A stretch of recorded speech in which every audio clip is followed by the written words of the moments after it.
बदीन के एक साहिली गांव में एक किसान अपनी ज़मीन को देखता है। वो ज़मीन जो कभी गंदम और चावल से भरी रहती थी, आज नमक की सफ़ेद तह में दफन है। Pakistan council of research on water rescue के मुताबिक सिंध के साहिली इलाकों में लगभग 15 लाख एकड़ ज़मीन नमक से मुतासर हो चुकी है। वर्ल्ड बैंक की 2024 की रिपोर्ट बताती है कि सिर्फ बदीन और ठट्टा में हर साल 40,000 एकड़ नई ज़मीन समुद्री पानी के असरात में आ रही है।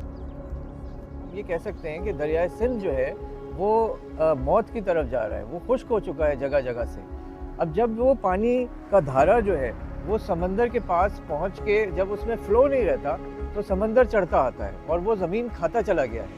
IUCN के सिंध प्रोग्राम के मैनेजर नवेद अली सूमरो कहते हैं, ये बहरान सिर्फ ज़मीन का नहीं बल्कि मौसमियाती तब्दीली और हयातियाती तनाव के शदीद नुकसानात की अलामत है, जिसका सबसे बड़ा बोझ मुकामी किसान पर पड़ रहा है। एक फिशरमैन कम्युनिटी है, मेजर स्टेक है फिशरमैन का, और दूसरा हमारा जो कोस्टल एग्रीकल्चर कम्युनिटी थी।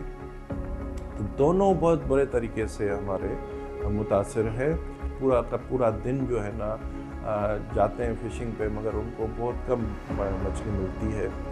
तो एक तो उनके सोशो इकोनॉमिक्स जो है वो इस तरह से जो है वो दिन ब दिन पीछे जा रहे हैं। माहौलियाती शऊर पर काम करने वाले यासिर हुसैन दरिया के मुताबिक ये बहरान सिर्फ माहौलियाती नहीं बल्कि आगाही, इल्म और बरवक्त फैसलों की कमी का भी है। मुख्तलिफ दरिया जो है मिल के दरिया सिंध से फिर नीचे पानी आता है सिंध में, और फिर वो इंडस डेल्टा के ज़रिए समंदर में पहुंचता है। डेल्टा का मतलब ये है कि वो पानी जो है वो फैल जाता है पूरी कोस्ट लाइन, यानी वो तकरीबन 350 किलोमीटर का डेल्टा बन जाता है, जो कि कराची से शुरू होता है और इंडिया के बॉर्डर के अंदर तक जाता है। तो जब ये वाला पानी मुख्तलिफ डैम्स और कैनाल्स की वजह से कम हुआ है, और ये पिछले 50 साल और इसमें होता ही रहा है मुस्तकिल ना, डैम्स तो बनते रहे 1960 से तरबेला मंगला के ज़माने से। कुछ इलाकों में नमक बर्दाश्त करने वाले बीज आजमाए जा रहे हैं और मकामी अफराद साहिल बचाने की जद्दोजहद में मसरूफ़ हैं। ये कहानी सिर्फ ज़मीन की नहीं, ये इंसानी बका की कहानी है। ज़मीन खाली हो चुकी है, मगर आज कदम उठाया जाए तो उम्मीद भी ज़िंदा है।